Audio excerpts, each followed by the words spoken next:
तो दोस्तों अभी तक हमने जो बात की थी वो पैरेलल प्लेट कैपेसिटर की थी, उससे रिलेटेड कुछ एमसीक्यूज थे। इस वीडियो में हम दो और वैरायटी के कैपेसिटर्स की बात करेंगे, एक स्फेरिकल और एक सिलेंड्रिकल।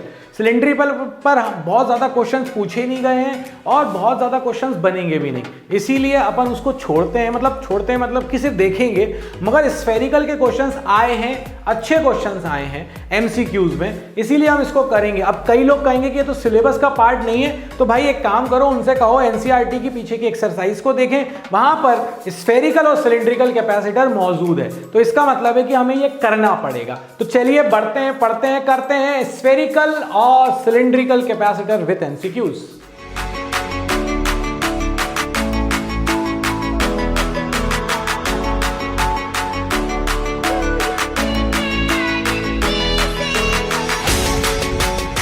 तो देखो यार, अगर आपसे कहा जाए स्फेरिकल कैपेसिटर, मैं इसका डेरिवेशन कर सकता हूं, डेरिवेशन वही है। क्या था डेरिवेशन, तो वो भी बता ही देता हूं, चलो बहुत जल्दी में बता रहा हूं। हां,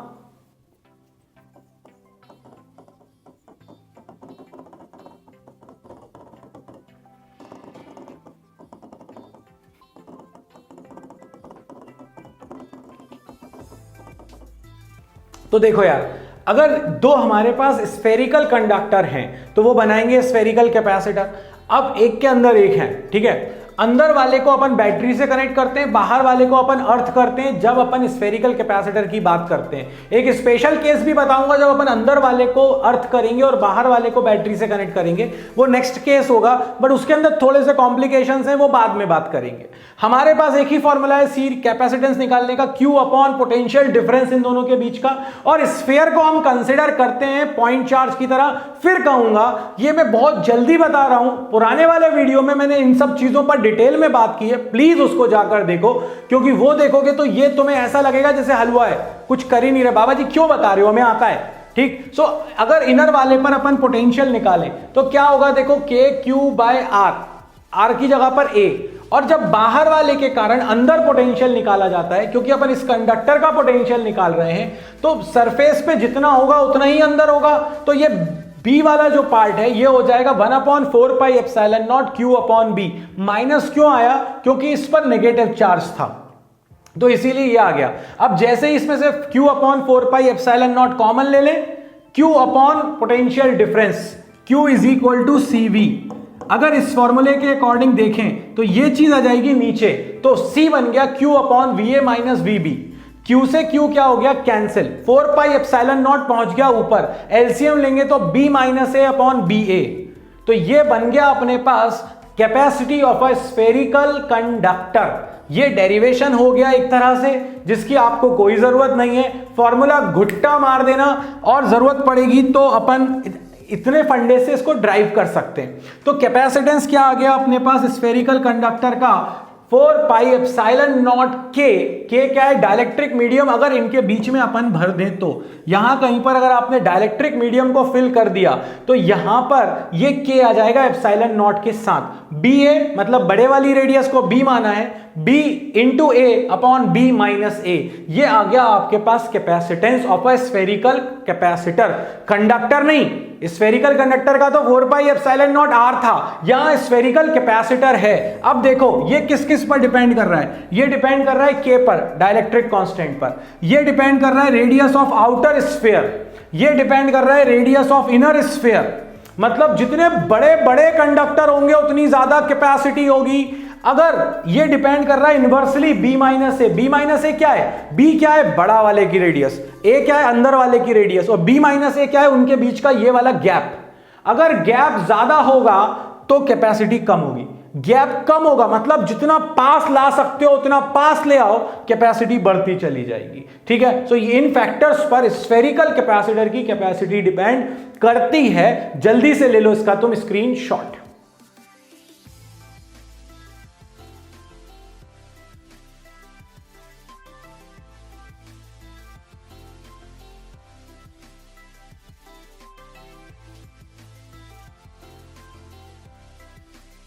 अब दूसरा केस जो है उसके लिए तुम्हें थोड़ा सा लॉजिक सिखाता हूं पहले मैं। अगर आपने इनर वाले को आपने ग्राउंड कर दिया, अगर इनर वाले को ग्राउंड किया ना दोस्तों, तो उस केस में पता है क्या होगा, इनर वाले का जो नेट वोल्टेज आने वाला है that will be equal to 0। अब हमने कॉन्सेंट्रिक स्फीयर का लॉजिक पढ़ा है, तो अगर मैं अंदर वाले का नेट पोटेंशियल जीरो है, तो ये नेट पोटेंशियल जीरो है, तो एक्चुअली में अगर किसी कंडक्टर के अंदर एक और कंडक्टर है तो इस कंडक्टर के अंदर पोटेंशियल कितना होता है, जितना इसकी सरफेस पर होता है, बट नेट पोटेंशियल जीरो होना चाहिए। तो इनर वाला जो ए रेडियस का है और आउटर वाला जो बी है, इस पर कुछ इस तरह से चार्ज होगा कि इनका जो सम आ जाए वो जीरो आ जाए, क्योंकि नेट पोटेंशियल जीरो करना है। मतलब कि कुछ ऐसा हो गया कि इनर वाले पर चार्ज है क्यू डैश, बाहर वाले पे आपने ऑब्वियसली बैटरी से कनेक्ट करके रखा हुआ था, इसको बैटरी से कनेक्ट किया हुआ था, तो इस पर अपन मान लेते हैं कि चार्ज था, क्यू चार्ज था, बट इनर वाले पे क्यू डैश चार्ज था। तो ये क्यू डैश चार्ज कितना होगा, तो देखो नेट पोटेंशियल को जीरो कर दो, अगर इस पर क्यू डैश चार्ज है इनर वाले पर, तो ये हो जाएगा के क्यू बाय ए। और आउटर वाले के अंदर हो आप, अगर आउटर वाले के अंदर हो तो जितना पोटेंशियल सरफेस पर होता है उतना ही अंदर होगा, तो उसके अकॉर्डिंग ये आ जाएगा के क्यू बाय बी, सरफेस पे जितना था उतना ही अंदर।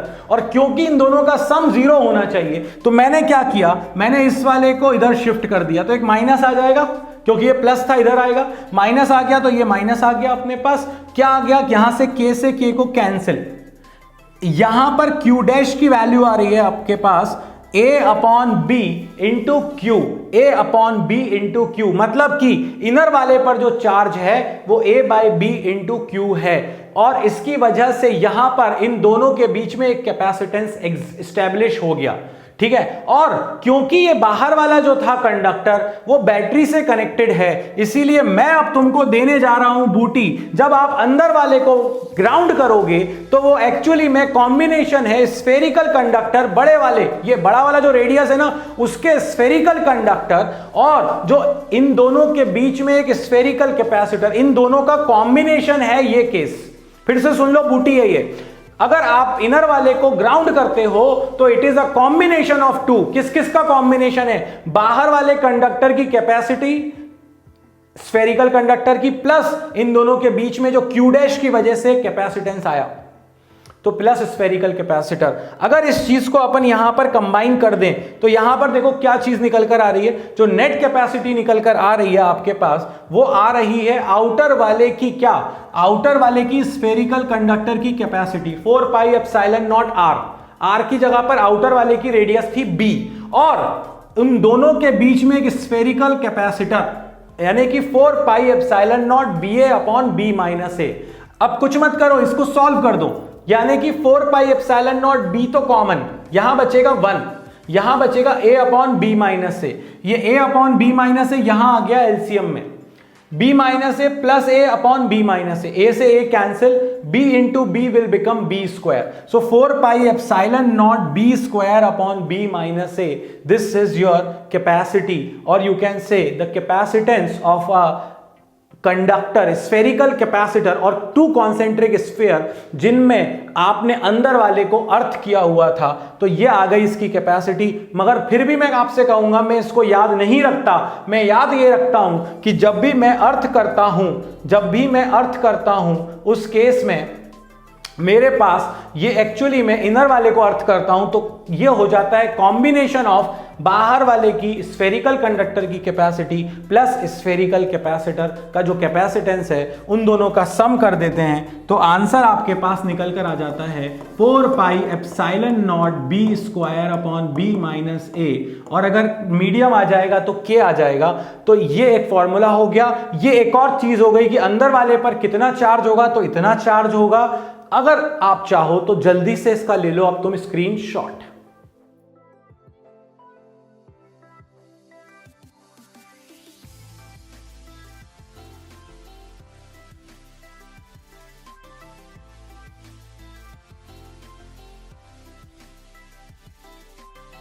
चलिए तो अब बढ़ जाते हैं अपन नेक्स्ट क्वेश्चन की तरफ, मतलब पहले ही क्वेश्चन की तरफ। स्फेरिकल पढ़ चुके हैं, सिलेंडर सबसे लास्ट में पढ़ेंगे, ठीक है।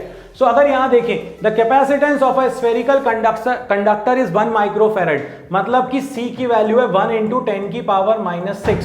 इसके बाद उन्होंने कहा द स्पेस बिटवीन देम, अगर बाहर वाले की रेडियस b है, अंदर वाले की a है, तो उन्होंने बता दिया कि b - a की वैल्यू है 10⁻³ metre. Radius of the outer sphere, यानी कि आपसे बी मांग लिया अपन, आउटर वाले को बी बोल रहे हैं, इनर वाले को रेडियस को ए बोल रहे हैं, ठीक है। और उन्होंने ऑब्वियसली स्फेरिकल कैपेसिटर है तो बाहर वाले को ही ग्राउंड किया है, जब तक ना बोला जाए अंदर वाले को ग्राउंड नहीं किया, ठीक है। अब इस क्वेश्चन में मुझे दिख गया है कि सी की वैल्यू दे दी मुझे, उन्होंने b माइनस ए की वैल्यू दे दी और मुझसे b मांग लिया। तो अगर जब तक मेरे पास एक इक्वेशन नहीं होगी तब तक मैं इसको सॉल्व नहीं कर सकता। चलिए मैं कोशिश करता हूं, तुम भी कोशिश करो, फिर अपन एक साथ कोशिश करेंगे।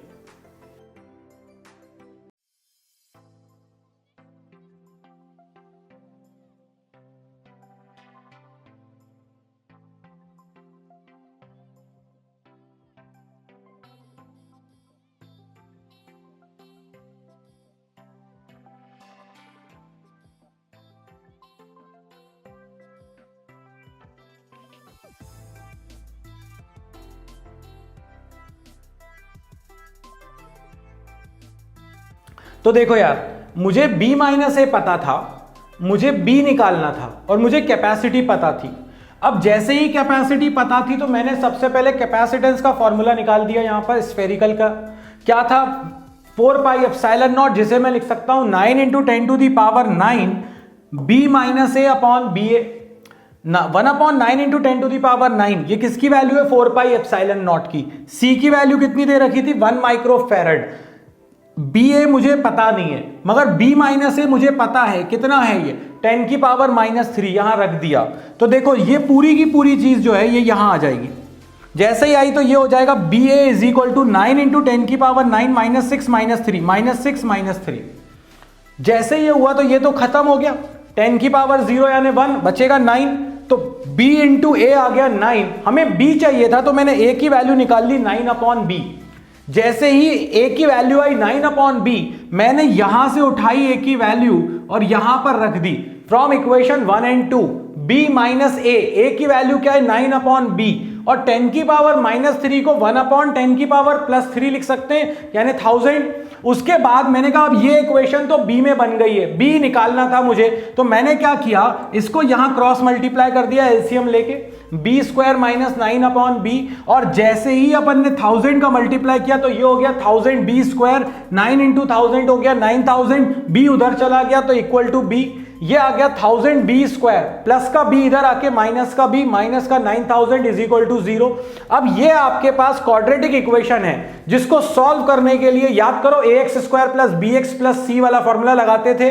तो यहां पर अपने पास देखो ये आ जाएगा, उस फॉर्मूले में अपने पास यहां पर कुछ ऐसा होता था, ax square plus B X plus C is equal to 0, और वो फॉर्मूला होता था minus B plus minus under root B square minus 4ac upon 2a, है ना। तो यहां पर ये 2 है, दिस शुड बी 2 है ना। अभी अपन करेक्ट करते जाएंगे, ठीक है। सो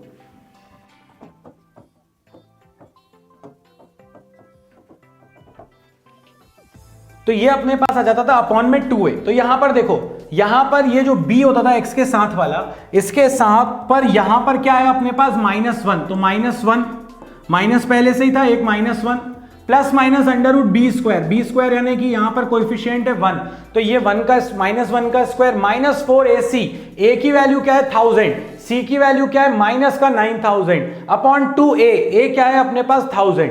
भैया इसको सॉल्व कर दो, ये हो गया 1, यहां पर अपने पास आ जाएगा 1 का स्क्वायर, ये माइनस माइनस हो जाएगा प्लस, 4 इंटू 9 हो गया 36, 10 की पावर 3, और ये 10 की पावर 3 बन गया 10 की पावर 6। अब इतने सारे में से तुम 1 को ऐड कर रहे हो, क्या होगा, कुछ होगा क्या, कुछ भी नहीं होगा, भूल जाओ उसको।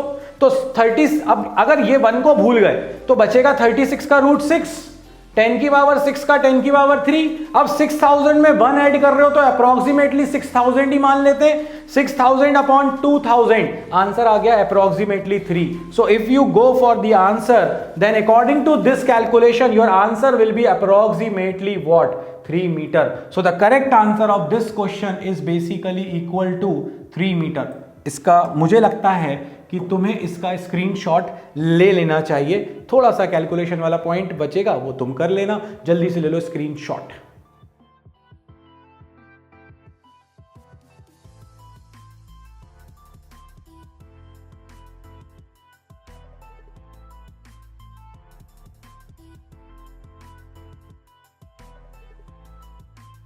तो ये आ गया आपके पास नेक्स्ट क्वेश्चन। नेक्स्ट क्वेश्चन क्या कह रहा है, ये देखो, ये बोल रहा है the radii of two sphere condenser are 12 and 9 centimetre, the dielectric constant between them is 6, capacity of the condenser. सामान्य सा क्वेश्चन है, 4 पाई एप्सिलॉन नॉट के B A upon B minus A. आपको बी दे दिया है बड़ी वाली रेडियस है 12, छोटी वाली रेडियस है 9, के की वैल्यू दे रखी है 6। कहानी खत्म, पैसा हजम, घर जाओ निकाल लेते हैं जल्दी से सी।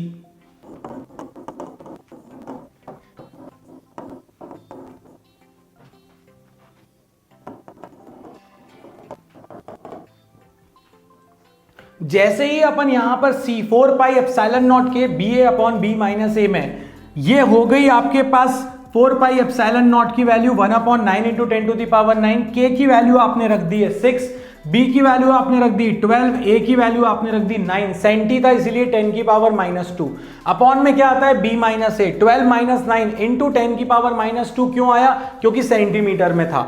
ये सेंटी से सेंटी हो जाएगा कैंसिल, ठीक है, मल्टीप्लाई कर देते हैं, ये कैंसिल हो जाएगा 2 टाइम्स, ये कैंसिल हो जाएगा 3 टाइम्स, तो 2/3, 10 की पावर -+9 ऊपर जाके बन गया 10 की पावर -9, ये हो गया 9 इंटू 12 बिकम 108, और नीचे हो गया आपके पास 3, और 10 की पावर 2 तो कैंसिल हो गया था, तो बचा था 10 की पावर -2।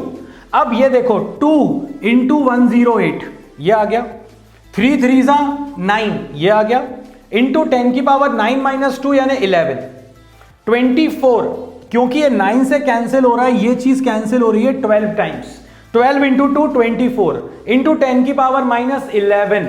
जैसे ही आया मैंने कहा यार 11 है क्या कहीं पे, नहीं है, तो मैं इसको क्या, ये पिको में दिया हुआ था तो मैंने इसको लिख दिया 240 इंटू 10 की पावर -12, ये तो लिख सकते हैं ना अपन, और ये 10 की पावर -12 बन जाएगा पिको।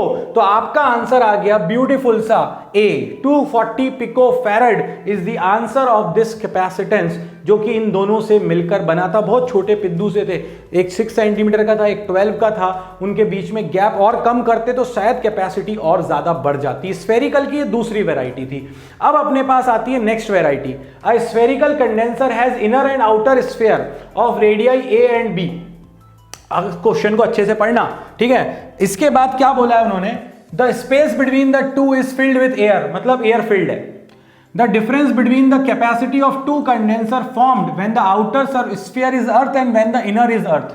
उन्होंने ये कहा है कि इन दोनों से मिलकर एक आपने कैपेसिटर बनाया, एक बार आपने बाहर वाले को अर्थ किया तो आपकी कैपेसिटी कितनी आएगी, बी, ये C1 is equal to 4 pi epsilon naught B A upon B minus A, और एक बार आपने इसमें इनर वाले को अर्थ कर दिया, इनर वाले को अर्थ किया था। तो इसी वीडियो में मैंने तुम्हें सिखाया है कि एक्चुअली में ये जो आंसर आता है कैपेसिटी का वो होता है बाहर वाले का क्या, बाहर वाले की कैपेसिटी और दोनों के बीच का capacitor 4 pi epsilon naught B A upon B minus ए।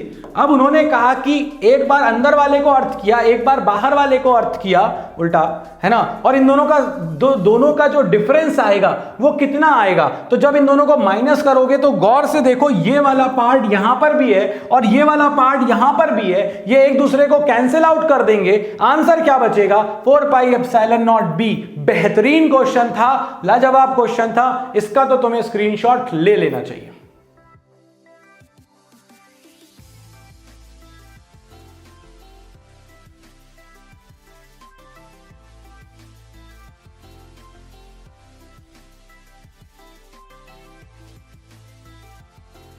वापस तो यार ये जो था ये स्फेरिकल की कहानी थी। सिलिंड्रिकल की कहानी बहुत छोटी सी है। अब आपके पास सिलिंड्रिकल स्फीयर होंगे, एक इनर वाला है और एक आउटर वाला है। अंदर वाले को सिलेंडर जो है उसकी रेडियस है a, बाहर वाले की रेडियस है b। तो इसका फॉर्मूला आप दिमाग में रख सको तो अच्छी बात है, बताना मेरा काम था, बता रहा हूं। एक बहुत आउटसाइड चांस है, 0.001% चांस है, ठीक है। सो अगर आपसे कोई कहे कि इसकी कैपेसिटी क्या होगी तो ये होता है 2 पाई एप्सिलॉन नॉट के एल, के अगर डायलेक्ट्रिक भराओ ए और बी के बीच में, upon ln of B by A. मतलब अगर लेंथ ज्यादा होगी सिलेंडर की तो कैपेसिटी ज्यादा होगी, ये तो पता ही है, बड़ा होगा तो ऑब्वियसली जैसे स्फीयर में था अगर कंडक्टर ए बड़ा है, अंदर वाला सिलेंडर बड़ा है तो भी कैपेसिटी ज्यादा, बाहर वाला बड़ा है तो भी बड़ा, मगर इनके बीच का गैप क्या होना चाहिए, वो बहुत कम होना चाहिए। तो inversely proportional to log of B by A, और लॉग जो होता है ना ये इंक्रीजिंग फंक्शन होता है, मतलब कि वैल्यू बड़ी होगी अंदर तो बढ़ता जाएगा। तो हम चाहते हैं कि इसके अंदर की वैल्यू कम हो ताकि लॉग की वैल्यू भी कम आए, और 1 कम यानी कि ज्यादा, इसीलिए बी और ए के बीच का जो गैप है वो कम से कम होना चाहिए। ये आपके पास था सिलिंड्रिकल कैपेसिटर, जल्दी से इसका भी तुम ले लो स्क्रीनशॉट।